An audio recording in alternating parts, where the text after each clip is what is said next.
Hello students, आज हम पढ़ेंगे हीटिंग इफेक्ट ऑफ पैटर्न।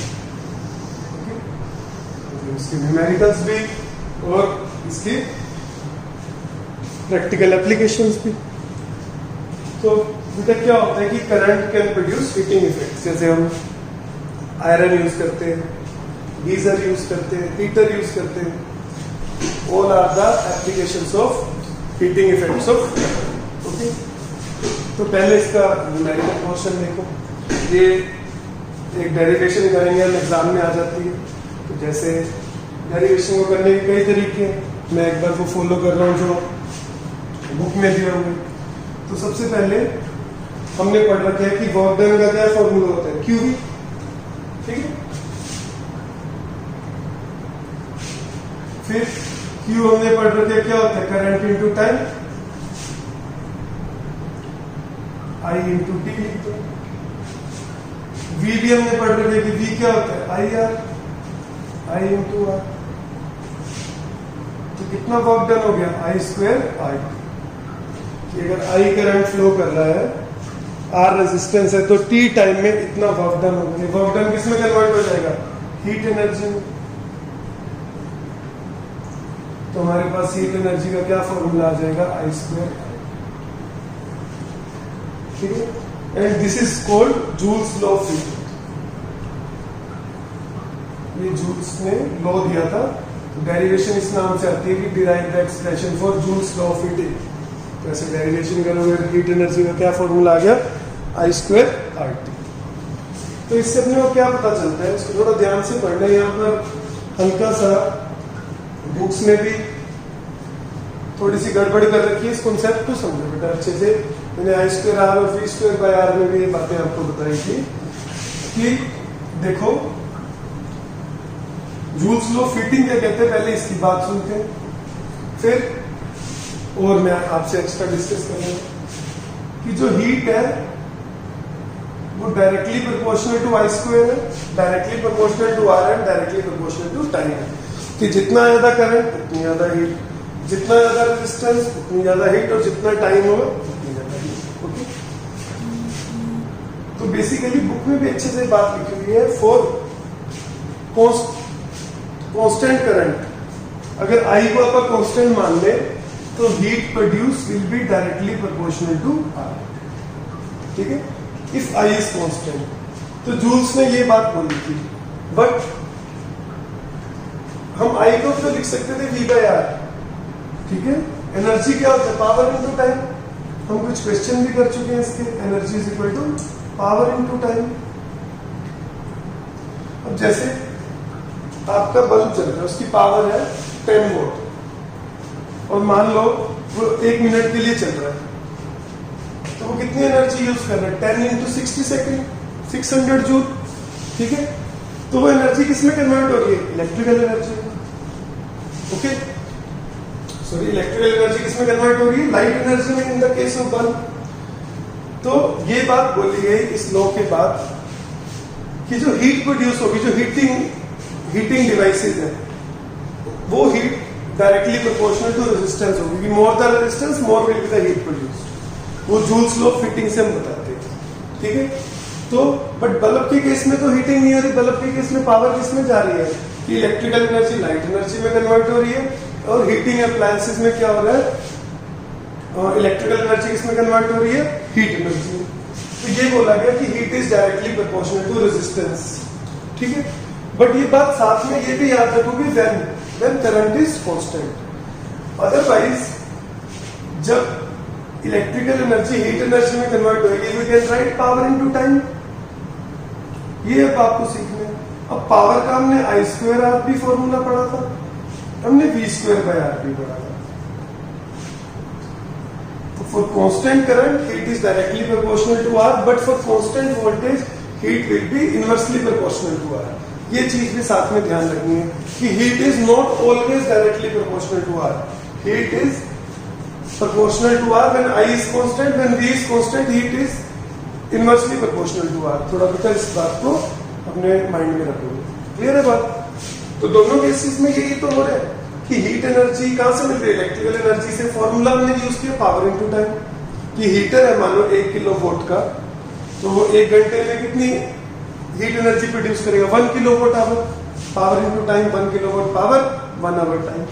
ठीक है, तो दोनों चीजें आपको ध्यान रखनी है। बट जूल्स ने कहा था heat is directly proportional to R. तो हम पढ़ेंगे कि जो हीटिंग अप्लायंसेस होते हैं उनका रेजिस्टेंस ज्यादा रखा जाता है। पेपर में क्वेश्चन पूछा जाएगा कि वाई, तो आप आंसर क्या दोगे? According to the Joule's law of heating, heat is directly proportional to R, so more the resistance, more will be the heat produced. Okay? अब इसके न्यूमेरिकल्स देख लो। फॉर्मूले न्यूमेरिकल्स में बेटा दोनों यूज कर सकते हो, I square R T, V square by are T. Okay, तो एक एग्जांपल है, पोटेंशियल डिफरेंस है 250 वोल्ट। और मैं बताता बुक में क्या गड़बड़ कर रखी है, बुक हमेशा हीट एनर्जी निकालने के लिए formula I square R T use कर रही है। ठीक है, तो ऐसा जरूरी नहीं है कि आपको I square R T heat energy I square R T होगा, heat energy V square by R into T भी होगा। तो आप कुछ भी यूज कर सकते हैं, जिससे क्वेश्चन आसान पड़ेगा। We will use that formula only. ठीक है, तो पोटेंशियल दे रखे हैं मुझे, रेजिस्टेंस दे रखे हैं 500 ओम। करंट निकालना, करंट क्या देगा? V by R, half ampere. फिर हीट एनर्जी इन 10 सेकेंड। अब हीट एनर्जी अगर आई ना निकालना होता तो मैं क्या करता? V square by R into T.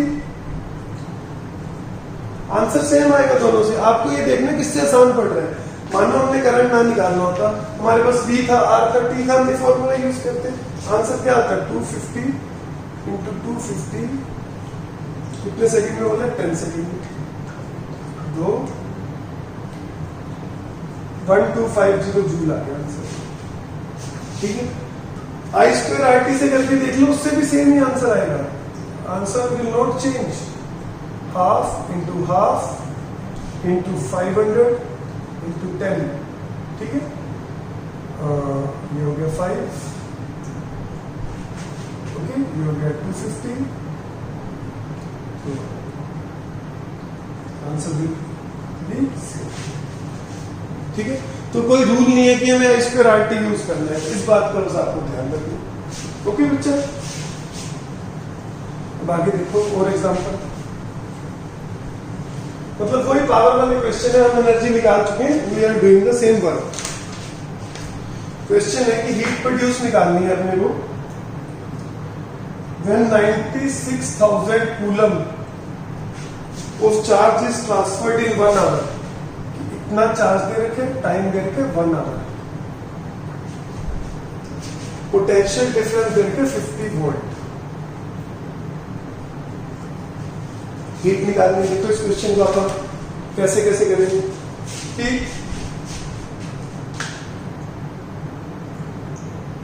सबसे पहले हम करंट निकाल सकते हैं। करंट क्या होता है? Q by T, 96,000 divide by 3600। Okay, तो करंट कितना आ जाएगा? 6 पे जाएगा, 160 बाई 6 और फिर आगे 80 बाई 3। इतना हमारे पास करंट आ गया। ओके, फिर वोल्टेज दे रखी है 50 वोल्ट। और एक चीज नोटिस करो, मैंने पावर का एनर्जी होगा पावर इनटू टाइम, तो power I square R T भी था, V square by R T भी था, V आई भी तो था पावर। तो हमारे पास V भी है, I भी है। V आई टी कर दो, टाइम कितना है? 1 आवर।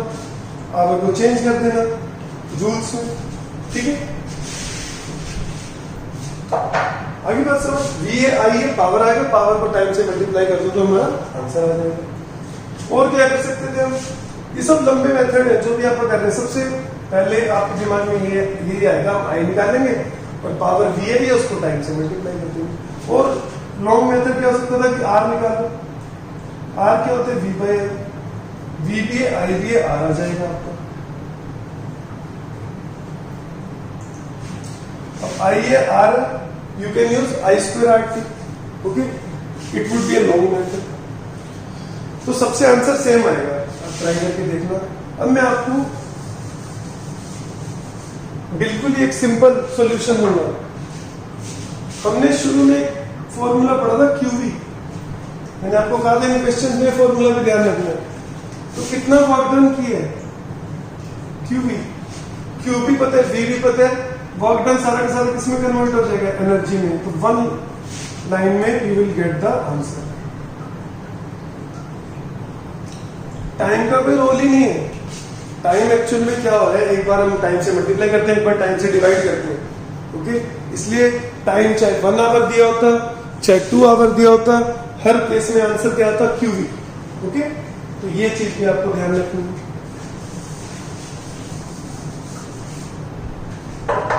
नेक्स्ट क्वेश्चन देखो, ये दे रखा है कि 2 conducting wires of the same material, equal length, equal diameter. 2 wires हैं, सेम मटेरियल की, सेम लेंथ, सेम डायमीटर, तो दोनों का रेजिस्टेंस भी सेम होगा। उन्हें पहले सीरीज में लगाया गया, फिर उन्हें पैरेलल में लगाया गया। आर मैंने लेट कर लिया। फिर पूछे रेशियो बताना है हीट प्रोड्यूस का इन बोथ केसेस। क्वेश्चन थोड़ा इनकम्प्लीट है, दिया होना चाहिए था कि in both cases same potential difference के अक्रॉस लगाया है और हीट प्रोड्यूस का रेशियो निकालना है फॉर द सेम टाइम। तो हीट क्या होता है बेटा, पावर इनटू टाइम, ओके। तो हीट का रेशियो निकालना है, मतलब हमें पावर का रेशियो निकालना है, क्योंकि टाइम तो सेम है, तो दोनों केसेस में हम पावर निकालेंगे। तो देखो क्या होगा, इसका इक्विवेलेंट कितना आ जाएगा, 2R। V वोल्टेज है, तो क्या आ जाएगी इसकी पावर सीरीज के केस में, V²/2R। क्या फॉर्मूला होता है, V²/R, R कितना, 2R। पैरेलल के केस में रिजल्टेंट कितना आएगा, R/2। पैरेलल के केस में पावर कितनी हो जाएगी, V²/R/2, 2V²/R, ओके। तो रेशियो कितना आ जाएगा, सीरीज इज टू पैरेलल का इन्हें डिवाइड कर दो, रेशियो आ जाएगा 1:4। मतलब वही 2 रेजिस्टर आपने सीरीज में लगाए, वही पैरेलल में लगाए, सेम वोल्टेज के अक्रॉस, सेम टाइम के लिए, तो हीट प्रोड्यूस इसमें 4 टाइम्स ज्यादा होगी इसके रिलेटेड। तो जो रेशियो पावर का है वही रेशियो किसका होगा, हीट प्रोड्यूस का, ओके। तो ये सारे क्वेश्चन अब आपको अच्छे से प्रिपेयर कर लें। फिर इसके बाद बेटा अब अपना थोड़ा सा काम रह जाता है कि applications of heating effect of current. तो हम 3 एप्लीकेशंस पढ़ेंगे। सबसे पहले हीटिंग डिवाइसेस में कंसेप्चुअल क्वेश्चन आएंगे इसके ऊपर बेस्ड। हीटिंग डिवाइसेस में आपको बता चुका हूं, जैसे electric heater, geyser, iron. Heating devices में हम क्या करते हैं कि हाई रेजिस्टेंस रखते हैं। ये जितने भी डिवाइसेस मैंने नाम लिए, इनमें जो एक वायर होती है उसको कोयल की शेप में रख देते हैं। ऐसे आपको देखना हीटर में ऐसे वायर होती है। ऐसे क्यों करते हैं, क्योंकि इससे लेंथ बढ़ जाती है। इसकी लेंथ ये नहीं लेंगे, इसको पूरा खोलेंगे, वो लेंथ होगी। Resistance directly proportional to R होता है,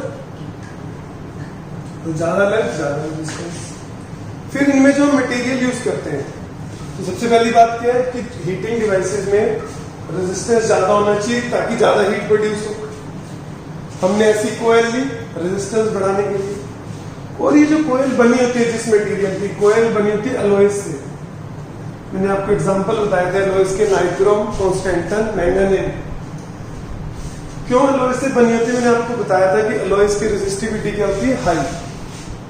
तो इस वजह से सॉरी एलॉयस से आप ये वायर जो कोयल है बनाते हैं। तो क्वेश्चन आपका आएगा कि हीटिंग डिवाइसेस का रेजिस्टेंस क्या होना चाहिए, आप कहोगे हाई। वो किस चीज की बनी होती है, आप बताओगे एलॉयस की। एग्जांपल दे देना, नाइक्रोम, कॉन्स्टेंटन या मैंगनीज में से कुछ, ठीक है। फिर वो पूछेंगे एलॉयस की क्यों बनी होती है, तो इसके 2 आंसर दोगे बेटा आप। Because of their high resistivity, resistance word नहीं यूज करोगे, रेजिस्टिविटी हाई होती है एलॉयस की, इसलिए वो एलॉयस की बनी होती है। सेकंड है because Alois does not undergo oxidation easily, कि उनका ऑक्सीडेशन नहीं होता जल्दी से। They do not burn out, कि हीटर की वायर इतनी गर्म होती है फिर भी वो बर्न नहीं होती, क्योंकि उनका ऑक्सीडेशन नहीं होता। They can bear temperature up to 2000 degree Celsius, 3000 degree Celsius. ये 2 रीजन देखो। उसके बाद सेकंड एप्लीकेशन है जो कि आज की डेट में हम वैसे बल्ब यूज नहीं करते, पहले बल्ब आया करते थे वो येलो वाले, उन्हें बोलते थे इनकैंडेसेंट लैंप्स। वो कैसे काम करते थे? अब वाले देखो कि मैंने एक बात बोली थी कि मैंने कहा था 10 वोल्ट का बल्ब था, इतनी एनर्जी मिलेगी। अब जो हम एलईडीज यूज करते हैं, दे directly convert electrical energy into light energy. But वो येलो बल्ब्स क्या किया करते थे, वो पहले इलेक्ट्रिकल को हीट में कन्वर्ट करते थे और हीट से लाइट आती थी। मतलब इलेक्ट्रिकल एनर्जी से हीट एनर्जी, हीट एनर्जी से electrical energy, sorry electrical energy से हीट एनर्जी, हीट एनर्जी से लाइट एनर्जी। ओके, तो आपने 9th में पढ़ भी रखा है। उसमें क्या करते थे बेटा, एक टंगस्टन वायर यूज करते हैं, अभी भी मिल जाते हैं मार्केट में। एक टंगस्टन वायर होती है, बहुत ही पतली सी, क्योंकि रेजिस्टेंस क्या होता है, rho L by A, area क्या होता है, पाई आर स्क्वायर। आप बहुत ही पतली वायर यूज करोगे, एरिया बहुत कम होगा, रेजिस्टेंस क्या होगा, बहुत ज्यादा। तो फिर पेपर में पूछते हैं टंगस्टन वायर ही क्यों यूज करते हैं। टंगस्टन की रेजिस्टिविटी भी हाई होती है, फर्स्ट रीजन। सेकंड, टंगस्टन का मेल्टिंग पॉइंट बहुत हाई होता है कि वो जब वायर गर्म हो जाती है उसका टेम्परेचर अराउंड 2500 डिग्री सेल्सियस हो जाता है। ओके, और टंगस्टन का मेल्टिंग पॉइंट होता है अराउंड 3800 डिग्री सेल्सियस। तो इतने टेम्परेचर पे भी वो वायर मेल्ट नहीं होती। अगर आप कॉपर वायर यूज करोगे वो गर्म होगी और मेल्ट हो जाएगी, बल्ब खराब हो जाएगा। तो याद रखना कि टंगस्टन वायर क्यों यूज करते हैं। फिर हम हीटिंग इफेक्ट्स का यूज करते हैं फ्यूज में। चाहे अब आपने शायद फ्यूज देखे नहीं होंगे, आजकल एमसीबी यूज होती है, मिनिएचर सर्किट ब्रेकर। वो अलग कंसेप्ट पे काम करता है। काम दोनों का सेम है, फ्यूज और एमसीबी का, कि अगर घर में बहुत ज्यादा करंट आ जाए, ठीक है, शॉर्ट सर्किटिंग हो जाए, तो वो फ्यूज उड़ जाता है, ऐसे कहते हैं। फ्यूज में एक फ्यूज वायर होती है बेटा, कि उस वायर के थ्रू करंट आ रहा होता है अपने घर में। पतली सी वायर यूज करते हैं, मोटी wire, tin plated copper wire, copper की होती है वायर। पतली क्यों यूज करते हैं? Again for the same reason, पतली होगी तो उसका क्रॉस सेक्शनल एरिया बहुत कम होगा, उसका रेजिस्टेंस बहुत ज्यादा होगा, उसमें बहुत ज्यादा हीट प्रोड्यूस होगी। ओके, और कॉपर की क्यों यूज करते हैं? क्योंकि कॉपर का मेल्टिंग पॉइंट कम होता है। तो अगर घर में किसी रीजन से बहुत ज्यादा करंट आ जाए तो इस वायर में भी करंट बढ़ जाएगा। करंट बढ़ेगा तो इसमें ये हीटिंग इफेक्ट आएगा, गर्म हो जाएगी, और गर्म हो जाएगी तो ये मेल्ट हो जाएगी और ये टूट जाएगी, अपने घर में करंट आना बंद हो जाएगा। तो कुछ भी गड़बड़ होती है तो पहले ये फ्यूज वायर मेल्ट होएगी, अपने घर के जो इलेक्ट्रिकल अप्लायंसेज हैं वो बच जाएंगे, क्योंकि एक्स्ट्रा करंट, अगर फालतू करंट आ रहा है तो ये सर्किट को ब्रेक कर देगी, करंट हमारे घर के अप्लायंसेज तक आएगा ही नहीं। ठीक है, मतलब आप ये पूछ सकते हो कि सर ये नॉर्मली जब करंट आता है तब भी तो गर्म होती होगी। जैसे मतलब मान लो 5 एम्पियर करंट आने पर, इसको हमने ऐसे बना रखा है कि 5 या 5 से ज्यादा करंट आएगा तो मेल्ट हो जाए। तो जब इसमें 2 एम्पियर, 3 एम्पियर या 4 एम्पियर करंट आ रहा है, हीट तब भी प्रोड्यूस हो रही है, बट उतना टेम्परेचर नहीं जा रहा कि कॉपर मेल्ट हो जाए। बट अगर 5 एम्पियर या 5 एम्पियर से ज्यादा करंट आ गया तो इसमें इतनी हीट प्रोड्यूस हो जाएगी कि कॉपर के मेल्टिंग पॉइंट से ज्यादा कॉपर मेल्ट हो जाएगा, ये वायर टूट जाएगी और सर्किट ब्रेक हो जाएगा। ओके, इन द एंड मैंने शुरू में आपको 2 चीजें बताई थी, उसके आंसर आपको याद रखने। हमने पढ़ा था कि ammeter is used to measure the current. ठीक है, तो एमीटर लगता है किसमें? सीरीज में। फिर इसका होता है कि an ideal ammeter should have zero resistance. Ideal तो कुछ होता नहीं, जीरो रेजिस्टेंस भी नहीं होगा, तो एमीटर का रेजिस्टेंस हम मिनिमम रखते हैं, मिनिमाइज किया जाता है, जितना कम किया जा सकता है उतना करते हैं। तो क्यों एमीटर का रेजिस्टेंस कम होना चाहिए बेटा? 5 ओम 10 वोल्ट, करंट कितना आएगा? 2 एम्पियर, V/R से। अब मुझे मेजर करना है, मैंने एमीटर लगा दिया इसके ऊपर। अगर इसका खुद का रेजिस्टेंस भी 5 ओम है तो टोटल रेजिस्टेंस कितना हो गया? 10 ओम। करंट की वैल्यू क्या आएगी? 1 एम्पियर, मतलब करंट की वैल्यू चेंज होगी। ओके, तो एमीटर का रेजिस्टेंस कम क्यों होना चाहिए? मानो इसका रेजिस्टेंस 0 है, फिर करंट की वैल्यू चेंज नहीं होगी। तो क्या क्या याद रखना है? Ammeter is used to measure the current, An ideal ammeter should have zero resistance. It is connected in series. And why an ammeter should have low resistance? So that, answer याद करोगे, so that it does not change the value of the current to be measured.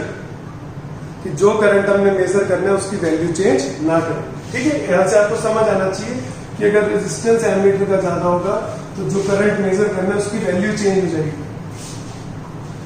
फिर बेटा voltmeter is used to measure the potential difference and it is connected in parallel. हम कर चुके हैं ऐसे. तो मान लो मुझे इस रेजिस्टर के across current potential difference measure करना है तो मैं यहाँ वोल्ट मीटर लगा दूंगा. It is connected in parallel. फिर हमने ये भी पढ़ा था an ideal voltmeter should have infinite resistance. Ammeter का जीरो था, इसका इनफाइनाइट. अब कोई पूछे why it should have infinite resistance, उसका आंसर आप लिखोगे so that it does not draw any current from the circuit. इसका इनफाइनाइट रेजिस्टेंस होगा तो इस तरफ कोई करंट नहीं जाएगा और ये कोई करंट सर्किट से ड्रॉ नहीं करेगा. तो क्या आंसर होगा? सो that it does not draw any current from the circuit. अब इनफाइनाइट नाम की भी कोई चीज नहीं होती. तो हम वोल्ट मीटर का बहुत ज्यादा रेजिस्टेंस रखते हैं कि यहाँ अगर करंट जाए भी, करंट जाएगा तभी वोल्ट मीटर वर्क करेगा. तो the value of that current should be very low. Okay, ठीक है बेटा. अब अपना एक चैप्टर कंप्लीट हो जाता है तो इसका जल्दी टेस्ट होगा. वो आपको ऐप पर नोटिफिकेशन आ जाएगा कब टेस्ट होगा. ओके, हम इसके लिए डाउट क्लास भी रख सकते हैं, वो भी मैं डिस्कस कर लूंगा कि कैसे करनी है. तो आप अभी चैप्टर कंप्लीट कर लो. ओके, कोई डाउट्स है तो मुझे कॉल कर सकते हो और क्या कहते हैं मुझे व्हाट्सएप कर सकते हो. ये नंबर है मेरा 97291 3234 और we can have a doubt class. Okay, thank you.